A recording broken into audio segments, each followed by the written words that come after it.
Brian! Brian!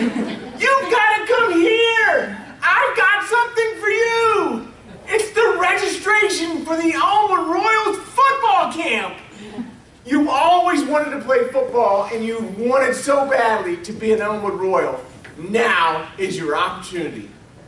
Like, I'm in, Mom. I'm in. Well, we went to the Elmwood Royal football camp. It was great. First day, got to see guys like Jeff Feasel and Greg McGinnis and all kinds of other guys. And my brothers were there. It was a lot of fun. Towards the end of the day, I started to have a headache. And, went home, got some aspirin, and everything was okay. The next day, we went to the football camp again. And again, towards the end of the day, I started to have a little bit of a headache. This was getting a little annoying. The third day rolls around, and I had a headache again, and then I wasn't even able to go to the dinner table, or supper table, sorry, the supper table. And I went to the restroom, and my mom has these saloon-style doors that separate the sink from the rest of the restroom.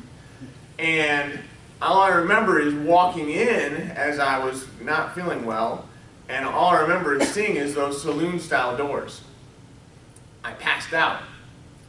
And I fell into, of all things, a toilet bowl.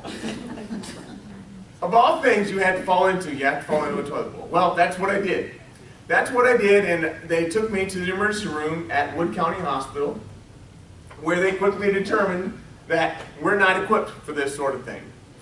They then took me to the Toledo Hospital, where they determined that we're not equipped for this sort of thing. On to the Medical College of Ohio, where they diagnosed me with hydrocephalus. Hydrocephalus is buildup of fluid on your brain, and you're not able to get rid of it for whatever reason. So I had a shunt put in, and I have a shunt to this day that runs on the outside of my brain, or outside of my skull, down to my abdomen to drain the fluid from my brain. The next 15 years were pretty normal, except for I met and married my wife Connie Brueggemeyer, and we've been married now for 27 years. And that is my real hair. Remember that picture?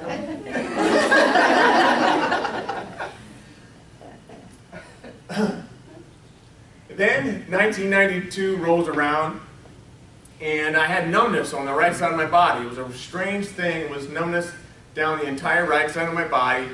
Went to the doctor, and this actually happened to be in Chicago at the time. Met with the doctor, and he said, yeah, you have, actually did some MRIs and lots of other tests, and he said, you have a cavernous malformation. A cavernous malformation is a malformed blood vessel.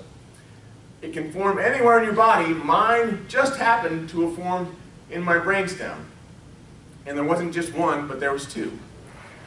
As they're doing this test to try to figure out that I had a cavernous malformation, they wheeled me into the MRI, or I'm not sure what the room was called, but they gave me a balloon, not a balloon angioplasty, an angiogram. An angiogram where they shot dye into the veins in my brain in order to see that there was this problem.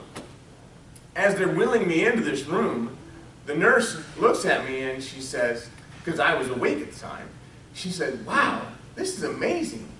Most people in your condition are usually in a coma. And I'm not sure if she meant that to make me feel better. But I didn't really feel better. Well, then the next year rolls around, 93, and I'm in Davenport, Iowa, and I was with a colleague. We were working, and we both had separate hotel rooms at the Jolly Roger Hotel there in Davenport. Some people know it. And that next morning, I didn't wake up. I didn't come downstairs. So he called, tried to get into my room. The manager ended up breaking into my room, breaking the door down somehow, and found me in the hotel room in a coma.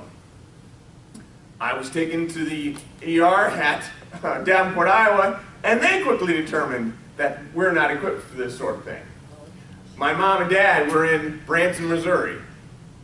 Don't ask me how, without cell phones, but they were contacted, and they went to Davenport, Iowa. My wife was working in St. Louis at the time, and she went from St. Louis to Davenport to be with me. And then I was taken by medical squad to the University of Chicago, where they said that I had had a blockage in my shunt, and since I was shunt dependent, I had gone into a coma. So there. And then the next year was in 1996, that was the next coma that I was in. And that was when I was working with a colleague in Davenport, Iowa, in Orlando, Florida. And again, I think this has something to do with work, I'm not sure. Because coma, work, coma. I don't know. But anyway, so that was one of the things that we had happen again. And I say we because most of this is regurgitated from what Connie has told me, my wife. I really don't remember much of any of this, just because she's the one that's been with me through all of this. So, you know, I owe so much to her for getting me to where I am today and being able to stand in front of you all. Then November of 2010. I remember this day because I got a text, actually a call maybe, from my niece Andrea, and she said, "Hey, Uncle Brian, I've got tickets to the Penn State-Ohio State game." And I'm like, wow, that sounds awesome, but I can't take advantage of them because I'm in the emergency room right now. Well, I was in the emergency room because my eyelids would only go halfway open that day. I woke up, and up until the age of 43, I had two good eyes, just like most of you. And I woke up that day, and it was strange, the most strange thing. My eyelids would go halfway open, but that was it. Well, the nurse, actually the doctor came in after lots and lots of tests again, and said, you know, you have this cavernous malformation in your brainstem. I said, I know. And she said, well, you know, we've told you before, don't ever let anyone operate on your brainstem. I mean, that's the worst possible place for anybody to go. I said, okay. She said, well, what we're going to do is we're going to give you a prescription of steroids. Take them for 2 weeks, and we'll see if that reduces the swelling of the blood that's formed around these nerves that control your vision, and hopefully everything will be okay. 2 weeks later, I'm fine. I'm like, wow, we got out of that one. I thought it was okay. Even my wife and I went for a trip that December of that year, and we went to Cancun. We had a great time. Then, March 4th of 2011, I woke up that morning on the couch, and I had just returned the night before from a business trip in Cleveland. And I was having problems coming home, so it took me about 4 hours to make that 2-hour drive. I was having trouble seeing because there were different times where my vision was very, very blurry and I wasn't really able to see very well. I managed to get home, and then I'm sleeping on the couch that night. At about 3 in the morning, I woke up and I stumbled my way to the restroom because I really wasn't too sure where everything was. Something was going on. And I went and I turned on the light, but nothing seemed to happen. I turned towards the mirror, and when I did turn towards the mirror, I could see some light coming out of the slits in the bottom of my eyes. But there was nothing that I could do to lift my eyes unless I went like this. And this is what I did for the next 6 months in order to be able to see. My wife heard this commotion, and she came downstairs, and she was horrified. And this time it wasn't because she could tell what I had for lunch by looking at my shirt. My kids came down, and I had to hide my face from my kids because I knew that I was disfigured and didn't look right. Later that morning, we were taken to the emergency room, and there they diagnosed me with a cavernous malformation. They said it had bled, just like before. But this time, the doctor came in and said, "Mr. Wagner, we're recommending that you have brain surgery." brain surgery? Where did that come from? You told me never let anyone operate on my brainstem. That's true, but the problems that you have are only going to become worse and more frequent. Worse and more frequent. That's what I heard over and over and over. There are 3 doctors. The first one that we recommend is in Phoenix. And the second one is at Stanford. And the third is at Cleveland Clinic. Well, we live in Ohio, so we probably just go to Cleveland. Understand, we gave them to you in order. Okay. Well, at this time, my wife is all about making sure that I have all the records of my MRIs. I have all the medical records lined up. I have made applications to all these different doctors to be able to go in and see them. Tried to get appointments scheduled. And then there are some that have even required that I send them money, just as a down payment, I guess. A deposit, if you will, for elective brain surgery. Well, we got that taken care of, and finally we did get it all settled. But while we were doing this, we went to Cleveland Clinic. And at the Cleveland Clinic, the doctor there, we had a great conversation with him. Actually, Connie had most of the conversation. And she says, at the end of this hour-and-a-half long meeting with him, she says, now, doctor, if you were us, knowing what you know, and knowing what you know about the guy in Phoenix and the guy at Stanford, what would you do? And without hesitation, the doctor in Cleveland said, I'd go to Phoenix. So there you go. We waited for the call.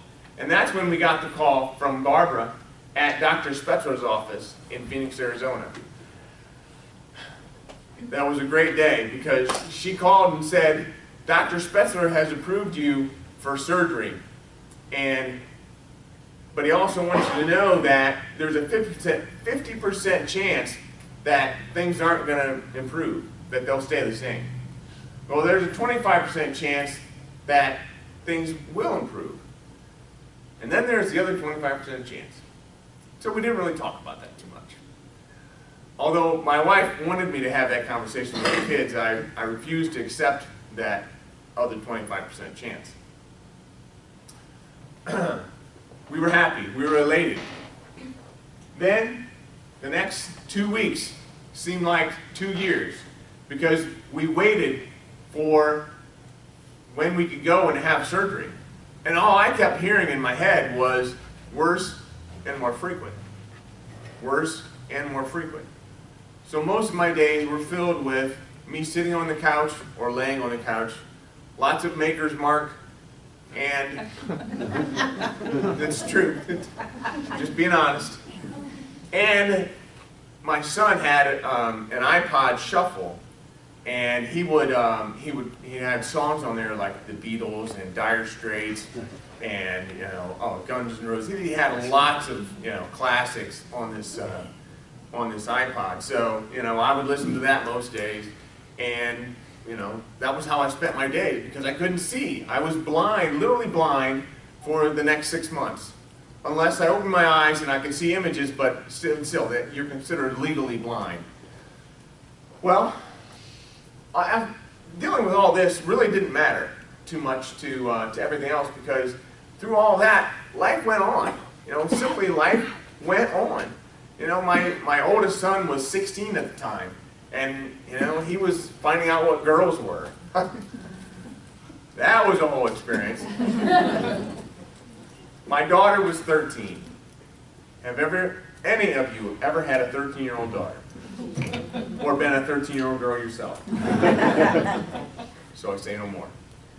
My youngest son, Colin, was 11. And he wanted to play basketball for his high school basketball team. Much like me. And our basketball hoop was broken. So he needed to get the basketball hoop fixed, but I wanted to get a new one. So I did everything I could to get him a new one. We did some research, or Connie did some research on Dick's Sporting Goods, their basketball hoops. And I wanted to get this Gorilla basketball hoop. It was really important that we have him the best one he had. So he would never be able to come back at us and say, well, I could have been on the basketball team if you'd gotten me a hoop. But he never did that. Anyway, so we got the hoop, and a few months later we actually had it installed. It took a little while.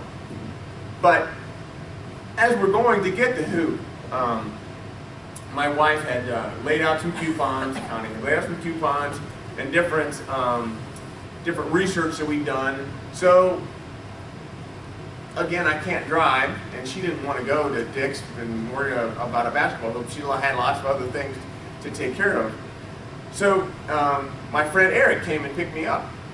He came and pulled up my driveway, picked me up at my house, and I came out the door with this manila envelope that had the coupons in it. I got in the car with him, and I was having a bad day, as you might imagine. My nerves were frazzled, and I just threw that manila envelope on the floor, and I said, "Dang it! Why can't I see? Why can't I see?"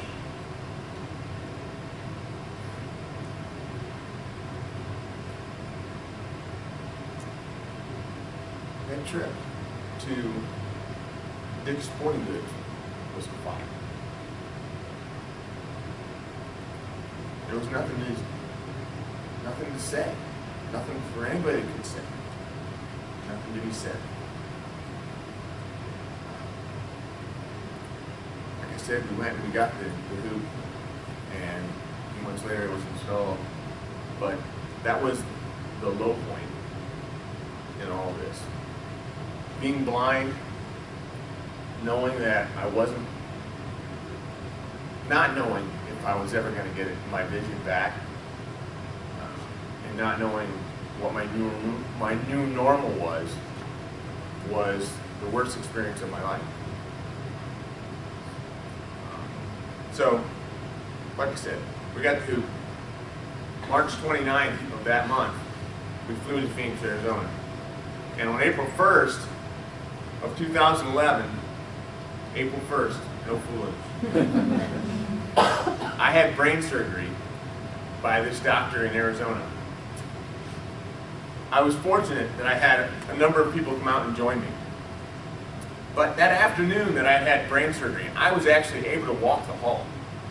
Now, I did have a little curtain closure assistance from my brother Neil. I mean, there's some things that nobody needs to see. The next morning after I had surgery, within 24 hours of having surgery, I was able to walk the hall. Not even only walk the hall, but they discharged me from the hospital with a little bottle of extra strength Tylenol. And that was it. They did give me a prescription for Percocet, but I didn't want to fill that because painkillers and me don't go together. My wife feels the same way, so we didn't want to mess with it. The next 3 days, we spent at this Fairfield Inn in Phoenix, and it was right next to an IHOP, so we spent a lot of time at IHOP, and I love my pancakes. My wife would take me for walks around the block because I wasn't able to see much on my own, and it was a beautiful, beautiful time in Phoenix.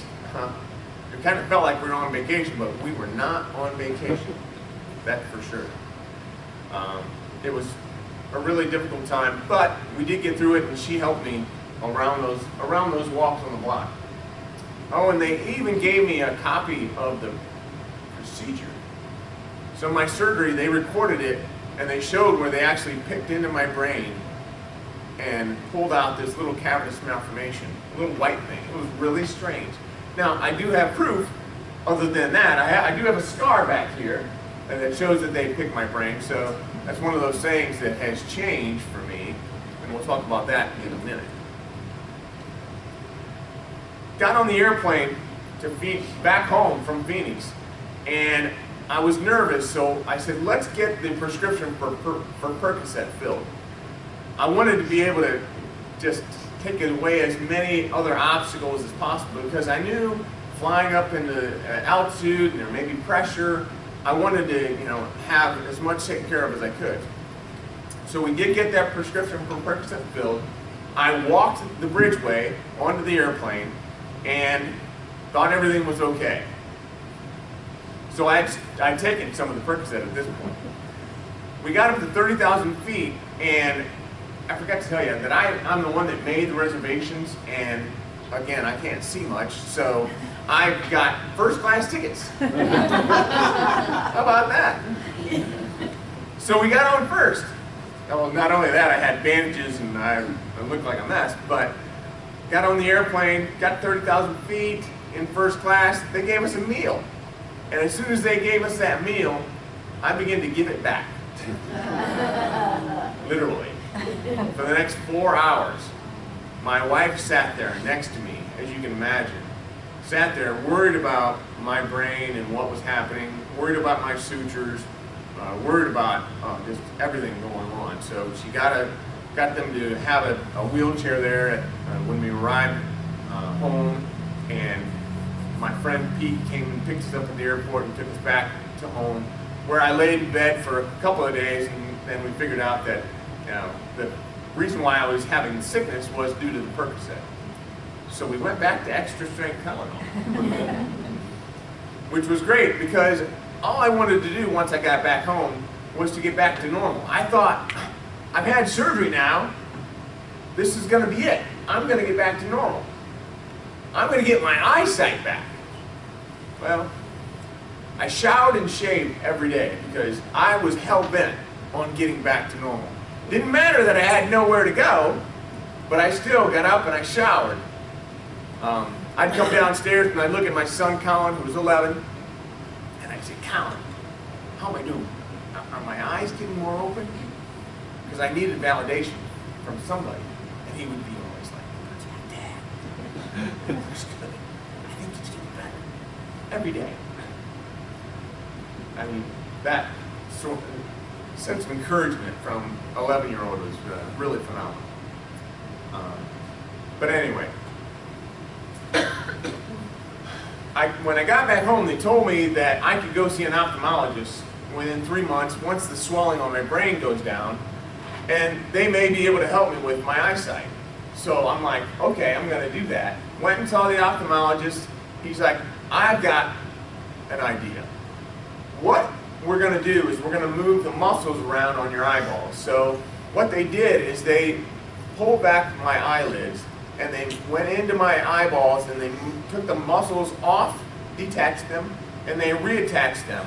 So when I had an image up here and I have an image down here, they were going to reattach these muscles so the images would align up here first, and then eventually align up here from forward on gaze. And I'd be able to see one image. Well, for whatever reason, that didn't work. And I said to the doctor, I said, I just feel like I would do better if I had more light coming into my eyes. Because, you know, I know this eye doesn't go all the way open like it used to, and this eye obviously doesn't go open at all. He said, I got an idea. So what we're going to do is we're going to put in a frontalis sling. I'm like, a frontalis sling? What is that? Well, what it is where they put a fishing line in your forehead, and it connects your eyebrow to your eyelid. So when you go like this,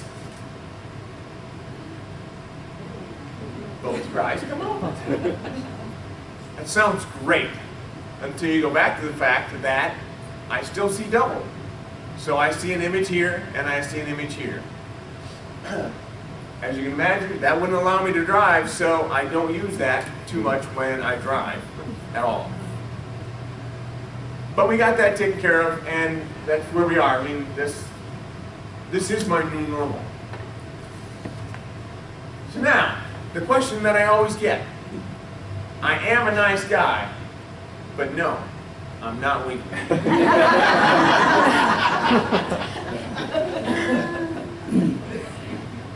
Lots of things have changed. Has anyone here ever heard or seen the movie Kindergarten Cop? Yeah. You remember in Kindergarten Cop where Arnold has a headache, and one of the kids says, "Oh, sir, what's wrong?" And he says, "I have a headache." And the kid says, "Well, maybe it's a tumor." It's not a tumor. We use that saying all the time at our house when someone would need an aspirin or a Motrin, you know. Well, maybe it's a tumor. That was really, really funny.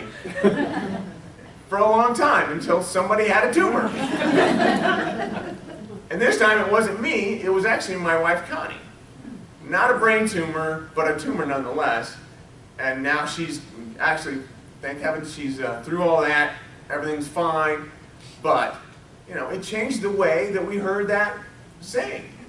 You can't say, maybe it's a tumor anymore. Unless, you know, you're kind of different. But that happens. So, there's other sayings that have changed for me as well. I mean, there are sayings like riding in the car with my mom. She'll say, you know, Brian, now look off there to the left, but keep one eye on the road.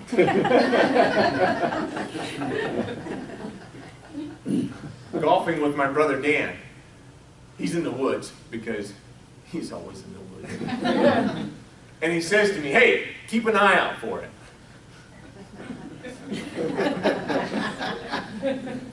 Moving my youngest son, my oldest son, into college. And he was going to the University of Cincinnati. And first day, moving in, we're putting up shelves. His mom wants to, you know, make his bed, do all those mom things. And he just wants us to leave. But we're putting up this shelf, and I said, Grant, I said, how does it look? He said, Dad, just eyeball it.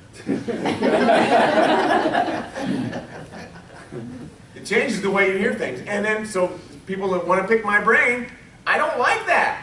I've got a scar right here. I've had my brain picked. Once is enough. Other sayings have changed as well. But it's important to realize that through all this, what's been the most helpful for me is I've been able to laugh at myself. I've been able to have fun with myself and the circumstances. So I've even created my own website. My own website that's dedicated to making people laugh is brianwithoneye.com. I'm serious. You can actually go out to brianwithoneye.com and you can download a free thing that gives you 5 ways to make your conference experience better. So I do this at every conference that I speak at, and people have downloaded it and they seem to enjoy it. So, and you can also spell I the other way too. So either way, Brian with one eye. That's me. Oh, and even my family. Even my family has gotten in on this. Some of them weak better than others. I'm not naming names. I don't want to feel left out. Even my youngest son, Colin, he's been winking since he was 4, I guess.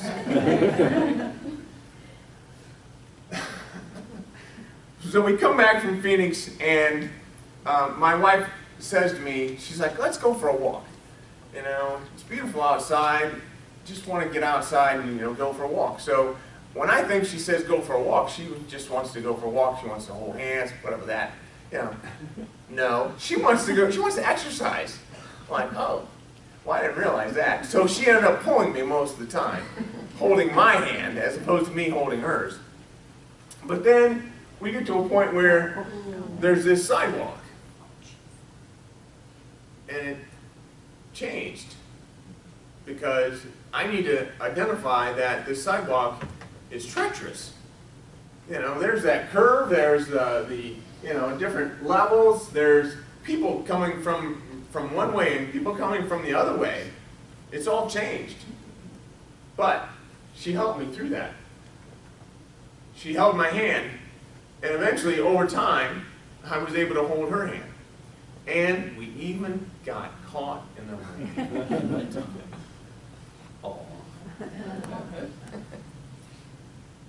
But the biggest thing through all of this sidewalk, is allowed me to form a radical vision. And a radical vision is not just something that I have, where I see things differently. You can take that physically and also mentally. but it's also an organization that I formed to help people. Because I, much like Brock standing here earlier, I want to have a foundation where I can help people. I can help people that are going through tough times, whatever they are, if they're visually impaired or developmental disabilities, whatever the case may be.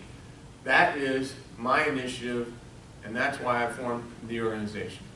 The organization is there to help people to embrace their own personal blindness to achieve a clear vision for their lives. I've even written a book. And the book, like I said, is there, and sometimes it does take a brain surgeon. Because that brain surgeon, although he didn't mess things up in my brain and make me feel differently or do things differently, but I had a paradigm shift. And that paradigm shift allowed me to go from being an IT sales guy. I mean, I worked for IBM for 10 years. I've worked for lots of other organizations like that. And it's allowed me to go from that mindset where, you know, it's just a big fat paycheck every time, in order to take a mindset of where I want to be able to help other people to do things that they want to be able to do. So ask yourself these 3 questions. Ask yourself, what do I want? Who am I becoming? What do I want? If you were to look at this from my perspective, what do I want? I mean, I wanted to be able to help somebody, because I knew being blind for 6 months required that. I need to be able to do something with that knowledge. What am I becoming? Who am I becoming? Well, in IT sales, I was becoming somebody that was just focused on that paycheck. And then, finally, what can I do about it? And that's where I ended up getting my own coach. And the coach is a guy that's helped me go so much farther than I've ever thought about. It helped me to write a book. Who would have thought that? Even have my own website. The great Harriet Tubman once said, I freed 1,000 slaves, and I could have freed 1,000 more if they'd only known that they were slaves. Well, from our perspective, and I say our because a radical vision is not just me. From our perspective, we've helped thousands of people see, and we could have helped thousands of more see if they'd only known that they were blind. That's why it's so important to first identify that you're blind. And one of the ways that we help people to identify that they have blindness is with the use of a Johari window. Actually, it's pronounced Johari. Johari window was made by 2 psychologists back in 1955.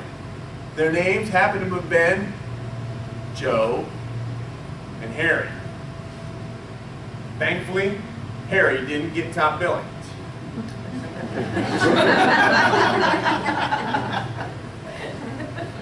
The Johari window is all about self-awareness. Creating self-awareness and understanding what you are and what people think you are. I'll show you the window. This is it. If you want to draw it out on a piece of paper, you're welcome to do that. But the window is upper left-hand corner. You have things that are known by others, and lower left-hand corner is things that are unknown by others. Top left corner, again, things that are known by yourself, and to the right, things that are unknown to yourself. So think about how that window would look for your teams. Maybe you have a new team. Maybe you're going through some change, and you're going to be coming on to a new team. You need to understand how you're going to be treated in that window. And what can you do? What can you do to make a better success out of that change? If you were to want to, and so where you want to be, you want to have that one pane. What you can do is you can draw this differently. You can have that one pane be so much larger than the others. And that would be the upper left-hand quadrant. You want to have that window, that pane, be as large as it possibly can. Because that's when you're going to have the best collaboration, you're going to have the best teamwork, you're going to be the most efficient, you're going to be the most productive. So how do you do that? How do you make that window bigger? That one pane bigger? Well, in order to get it in off to the right, you have to solicit feedback. And when you receive feedback, you have to receive it much like a gift. And what do you say when you receive a gift? Thank you. Same way you get feedback. You have to say thank you. Because that's going to determine how you receive the feedback in the future. Again, like I said, this is a self-awareness tool. So that's one way of making that window, that pane, bigger. Another way of making that pane bigger are things that are known to yourself and things that are unknown by others. Well, how do you make that pane bigger, the upper left-hand quadrant bigger? Well, you've got to be vulnerable. As a leader, it's important that you're vulnerable and that you help your team understand your motives. You need to help your team understand your incentives and have them come back the same way with you. Additionally, you want to be able to tell them things that are going on in your life outside of work. Now, you don't have to get personal, but having a better understanding of what makes people up from an outside of work perspective is going to help you an awful lot in the future. So it's all about building good leaders and building great teams. That's what this tool is all about. And this will help you through any sort of change that you're going through. Now, I told you we first had blindness. So in blindness, you first have to identify that you're blind. Second is sight. And when you have sight, you're able to identify your blind spots. However, you can't identify your own blind spots on your own. That would defeat the definition. So it's important to have other people that are around you that will help. Much like this sidewalk, this treacherous sidewalk. I had Connie there with me. She was there with me to help me determine my blind spots. And then vision. When you have vision, you're going to be able to do all these things that are listed here on this board. That is where it's all about. Because if you're able to go from blindness to sight to vision, then you're going to be able to have that awareness, to adapt, to adjust, to adopt a new way of living, to have insight, change your perspective. One of the ways that I changed my perspective as I was walking on that sidewalk was I walked the other way. Walking the other way was different. It wasn't always perfect, but that change in levels, it was different. I didn't trip over it anymore. I kind of, it was one of those deals where you had to step down and you didn't expect it, but it was different. And then you're able to relate to different people that you've never related to before. Now, anybody that can ride with this guy, seeing what they see, they have an awful lot of respect. I have an awful lot of respect for them. So my mom did that this morning. Yeah, my mom. Because they can see my blind spots. They see what I don't see. That's an important part of making this whole thing be a much more productive than what it would. So ask yourself these three questions again. We've talked about them before, but ask yourself, what do I want? Who am I becoming? And what can I do about it? I used to be the guy that laughed at other people's problems. I was always so incredulous why they were so deep in thought. I never understood it. And then everything changed. Everything changed, and I had a different perspective. I had that paradigm shift. And now, this is what I do. This is part of who I am, is helping other people. If you would have asked me this 2 years ago, I would have laughed. But I kind of finally came to the determination that this is what I should be doing. That's why I want to tell you a little bit more about what I've learned. So what I've learned through all this is that everyone has a story. Everyone has something going on in their lives. I just happen to have my story on my face. My face is a billboard for my story. Then I learned that taking action makes me feel better. Sometimes taking action isn't always a good thing, much like that frontella sling that I had put in. But taking action does make me feel better. And sometimes you gotta laugh, even if you don't feel like it. That's been one of those things that's helped an awful lot. Then find the right solution. You know, think about all those people along the course of time that told me that, hey, we're not equipped for this, or we're not equipped for this, and we're not equipped for this. That they got me to the right person. They got me to the right help. Much like I'm sure you get people to the right help if you're not the right solution. And then finally, embrace change. Because change is inevitable. Embrace it and make the best out of it. I have a favor to ask you. And I'd like you to continue to ask yourself those questions that we put up here before. We have a little bit of a question and answer period, and then I have another story that I'd like to tell you, just a story that means a lot to me. But let's have a question and answer period. If there are any questions that I can answer. No questions? So how do you drive? How do I drive? Yeah. You're seeing here and here. Yeah. Right, so I try to keep this eye closed, and the right eye closes all the way, because if it does open, then yeah, I see double. But I have an image selection. I mean, I've been doing this for 7 years, so an image selection that I'm able to use this image and not pay attention to the other one. It's not always perfect, but I have not had any accidents. Knock on wood. I had a speech that I gave 2 weeks ago. And the lady asked me, how's your driving record? I said, it's great. Haven't had a speeding ticket in 10 years. That afternoon. That afternoon. I'm like, are you kidding me? Yeah. What did the officer say?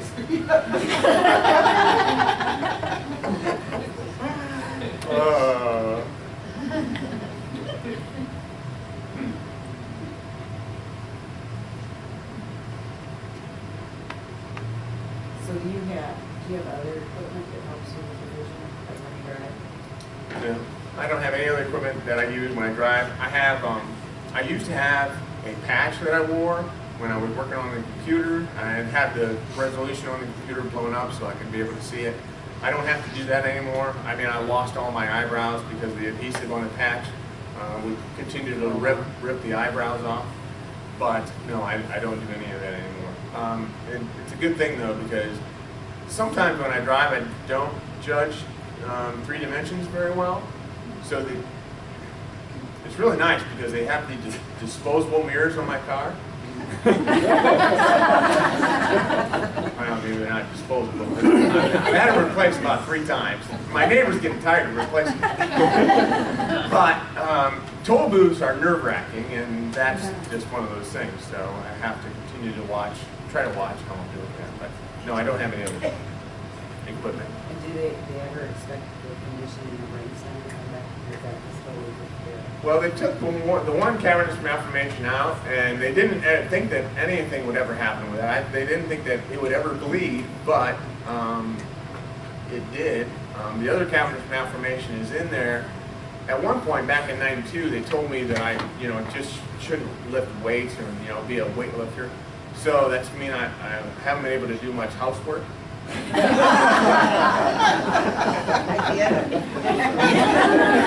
mean, that's doctor's orders. I think someone told my husband that.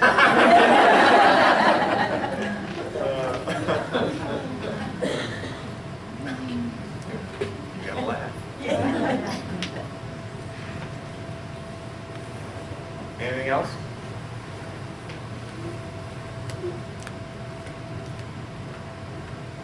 The great Helen Keller once said, the only thing worse than someone is blind is someone that has sight but no vision. She has a lot of really good sayings. I think she knew a little bit about being blind.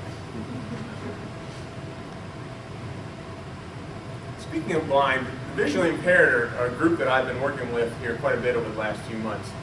And I work at a school in Columbus where there's a lot of visually impaired students. I work with high school students in an after-school program.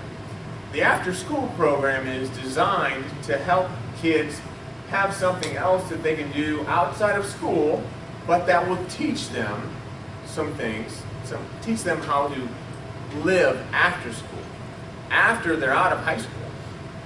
It's a really interesting assignment that I put on. I'm the program director, and we have things like CrossFit, yoga, cooking, Braille club, swimming club, lots of different things that you might not ever think of that the kids would be interested in. Well, our students are actually involved in this one club, and it's the knitting club.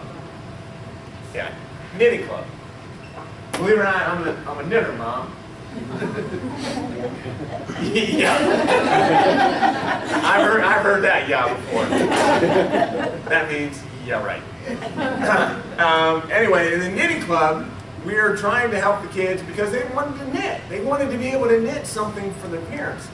They wanted to be able to knit a scarf for their mom. They wanted to be able to do so many different things. First night of knitting club, we go on an assignment. We go on a field trip. We go to Joanne Fabrics.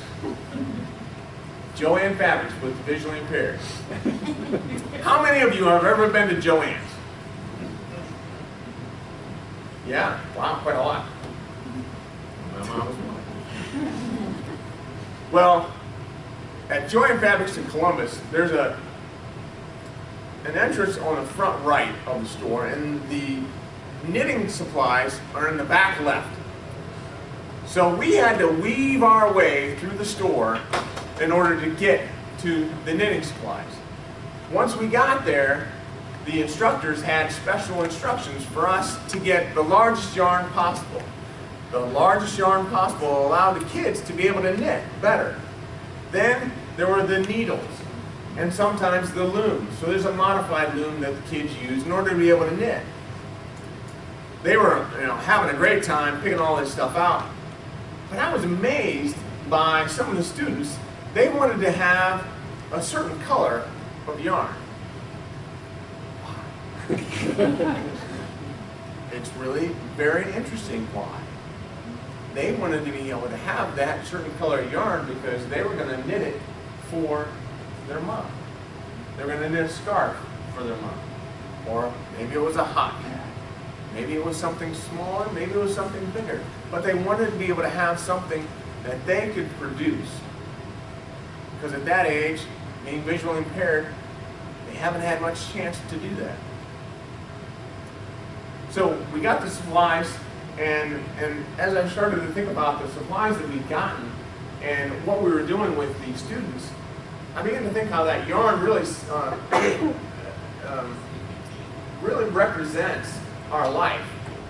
That yarn does.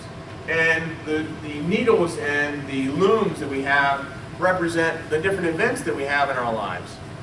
And then finally the loops or the stitches that they create are what we make out of our life. So second knitting class, we were there to knit, and as we're going through this, a lot of the kids were having a lot of trouble.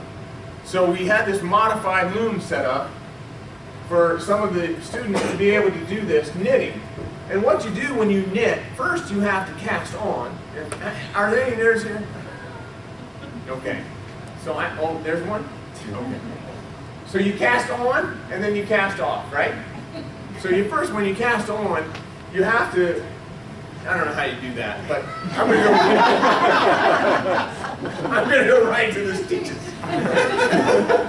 So the stitches, or the loops, if you will, are made by taking that one yarn across the top of where you cast it on, and you take a hook, and that hook goes in that groove on the bottom there, and it hooks under that lower yarn, and then you take that lower yarn and you lift it up so it goes over top of the top yarn, and you lift it up over top of the peg. That is how you make a loop, or a stitch, if you will. So, sounds easy, right? Imagine explaining that to someone that's visually impaired. Wow. Okay, so they're not only visually impaired, but they have multiple disabilities. So some of their hands don't work quite right. Some of their senses and some of their logic doesn't work quite right. So helping them to get there, it's difficult. It's actually, sometimes when I was first doing this, I didn't know much about knitting, and I still don't. But it was more frustrating for me to try to explain it to them than I think it was for them. Well, after 10 minutes, which seemed like 10 hours, we finally got to a point where he had made this first loop. And he is my friend. We're not really on a first name basis, so we call each other friend. And finally I said, "Friend," after he'd made the loop, I said, "Friend, you did it! You made a loop!" He looked at me and he said, "I did it? I did? I did it! I made a loop!" Just then, somebody in the back left corner of that room, where we were all knitting, said, "He did it! He made a loop! He made a loopy!" Exactly. They all laughed. But they loved it because someone on the right said, "He did it! He made a loopy! He made a loopy!" They loved it. He was sitting there like, "Wow, I did. It was one loop, one stitch in that scarf, but he made a loopy!" It was the best thing ever because he had made one single loop. So you got to ask yourself these 3 questions. What am I not seeing? You know, these kids, they deal with lots of different people across the world that think they have disabilities. They don't have disabilities. They're fine. They see how they see, and they accept how they see. And they do well with how they see, even if they have 0 light visibility. The other kids, they're doing just fine as well, because they know how to handle things. The disabilities come from people like us that sometimes view them differently. Sometimes adults view them differently. Who can help me? Who can help me with what I see? Is it that passenger seat when I'm driving down the road? Is that the person that can help me? Probably. Is there somebody else that can help you if you're working on a knitting task? Or is there something else in your life where you're working on something and you know that you can make something else out of this, but you just need somebody to help? Who can you help? Who can that be? And finally, what action can I take? What action? You know,